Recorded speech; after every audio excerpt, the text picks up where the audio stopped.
Hey, good morning. This is Paul over at the Luffaranch.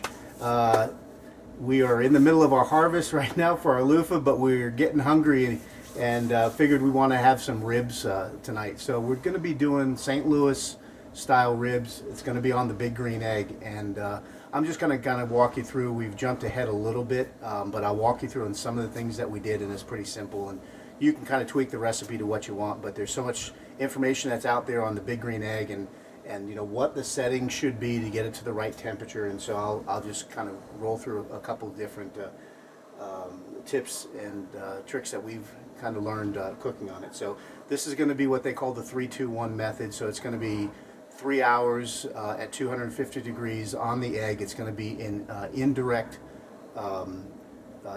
cook method.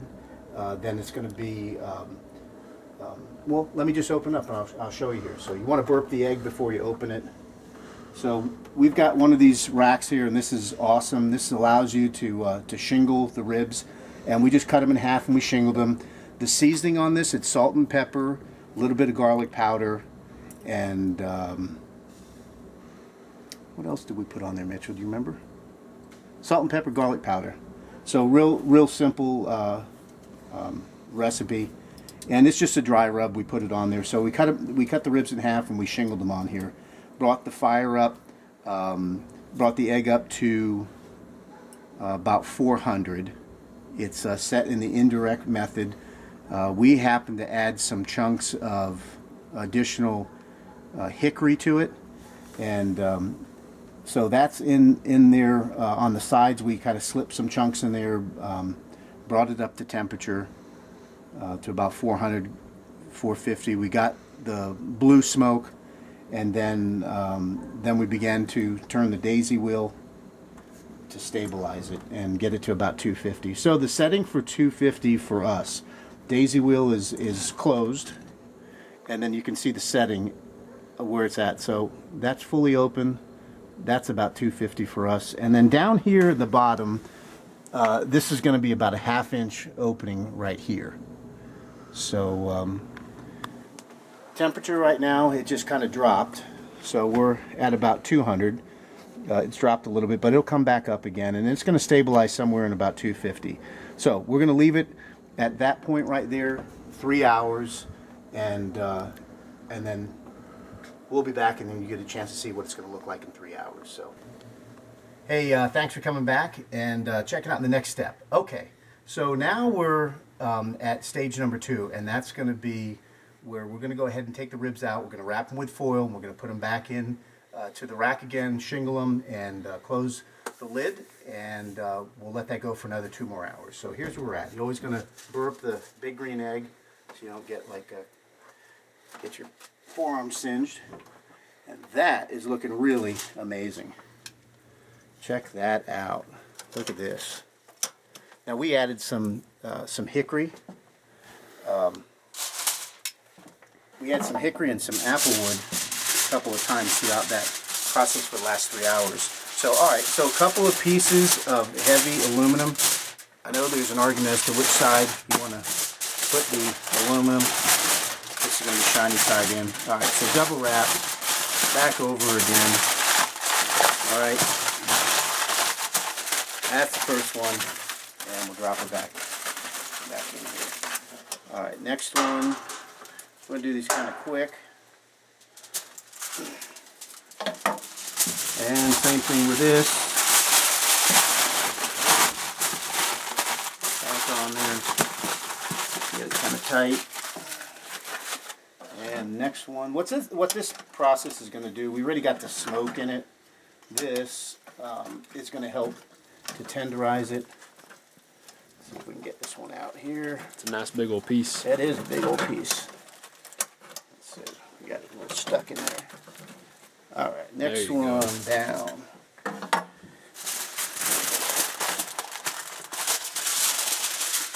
Getting hungry just looking at them. Man, I'll tell you what, if this is not smell-o-vision, but let's you can smell this, I'm telling you right now. We have a saying in the South, I think, what did they say there, Mitchell? So good you might have to slap your mama. I know that's terrible. First time I heard that, I said, my goodness. But look at this. Look how beautiful the color on this rib. It is amazing. And we actually been keeping this at about 250, 2.25. So some people say I have asbestos fingers. I've been cooking for a little while. Get gloves if you need to. Alright, so we got that one in there. Last one. Well, actually, go ahead and slide it over a little bit. Alright, so you can fold it.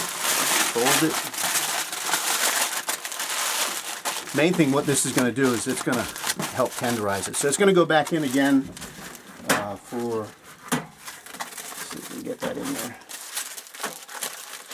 2 more hours at this stage. All right, we're going to close up. Oh, you know, one other thing too I didn't mention is we do have a small tray that's underneath that it's sitting on the you know what I don't know what that piece is called, but it's the stone that you can either cook direct or indirect. So we have legs up on it, which you can kind of see here. I don't know, Mitchell, can you kind of see right here? So legs are up. The pan is actually underneath. It has some just water in it. It's catching some of the drippings, but adding a little bit more steam in there. And then I've wrapped the stone with some foil, and that's just going to help it clean up a little bit easier. You don't have to do it because you can do a burn off and that'll release. So, all right, we're back down again. So where are we at as far as our temperature? We only went down to maybe about 180. It's going to come back up and stabilize at about 250, and we're going to leave that for 2 more hours, and then we'll be back. So we'll see you soon. All right, so we're back. The ribs have been in for the last 2 hours in the egg, wrapped in foil, and so let's take a look now. Again, what it looks like. You might actually even be able to hear that it's sizzling. So here's what let's do is pull these guys out. And we're going to unwrap them. Wow. That is amazing. Wow. Now you can kind of see the meat has pulled back on the bone here a little bit. Alright, so we're just going to slide this guy off here.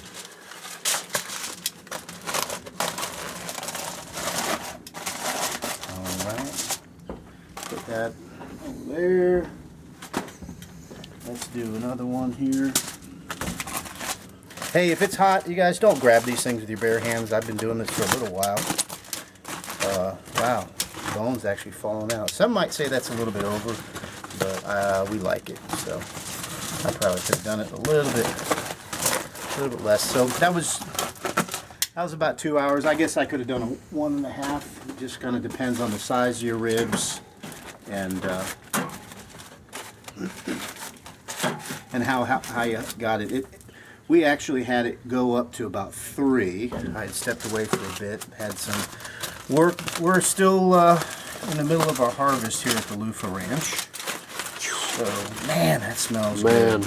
Oh, my goodness. Right, so that's another one here. And last one. Let's see what we got left here.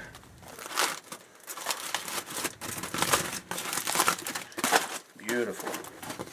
Alright, so the last step is going to be to go ahead and put these back on the grill. We're going to take this off. We'll just rest that there for now. Alright, these guys are going to go back on again. So this time I'm going to go bone side down. And we're going to put a nice little glaze on it to finish it up. And I'll give you the recipe down in the description down below the video. I'll give you the recipe.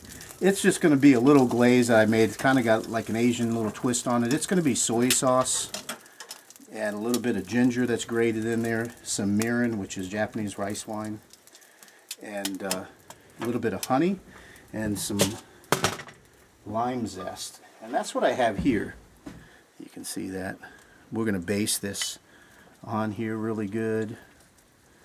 And you know, one of the ingredients that I forgot that when we did the first part. I couldn't quite remember. So we did salt, pepper, and there was chipotle powder in there. A little bit of garlic powder. And that's pretty much it. There's so many different ways you can do this. I'm just kind of giving you a basic idea. Actually, you can create whatever you like. I've not done this exact glaze before, but I've done many similar to it. And that's kind of the cool thing about if you learn a technique, you can cook a lot of dishes. If you learn one recipe, you got one dish. So I had a chance to work with some really incredible chefs, my dad being one. I grew up with Dad as a chef, and taught me a lot. I've been cooking since I was probably maybe about 6 years old. And it was always encouraged, and hey, I've continued to learn with different chefs I've had a chance to work with over a number of years in the restaurant business, and they gave me some great ideas. So how about that for some serious ribs? We're going to close this back up, bring it back up to 250, and let this get a nice little crust on it. We're going to flip it over, probably about the halfway mark. I'm going to say, since the bones are falling out of it, it's probably a little bit over. I'm going to say we're probably going to do this maybe about half an hour just to get the crust on it. So maybe in 15-20 minutes, we'll do a turn, get it crusted up, base the other side, and then we should be ready to go to the plate. All right, thanks again for stopping by, and we'll see you back in a minute. All right, so we're back again. 15 minutes has gone by, and we've been putting a nice glaze on the ribs, and let's take a look and see where we're at now. All right, so you notice the tops are starting to dry out a little bit here, and let's roll them over. Now you can see that beautiful color, and man, the smell is incredible. Yeah, this is going to give it that nice, delicious crust that we like. A nice little bark. And so now we're going to go back again, and we're going to put that glaze down. That glaze again. A little soy sauce, mirin, a little honey, and some fresh ground ginger. Alrighty. And you have to kind of watch this because, listen, I said it takes about 15 minutes, but that's the temperature that I have in here. And that was about 250, but hey, it might be different on your grill. So the best thing to do is take a peek at it, because there's honey in here. The sugar's going to burn, and so the last thing you want is to have it all.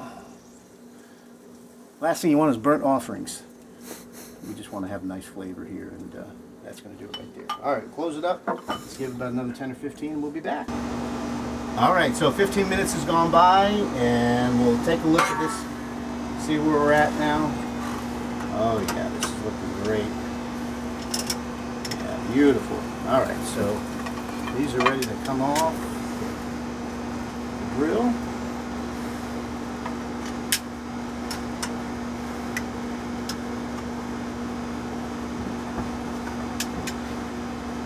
Beautiful. Look at those ribs.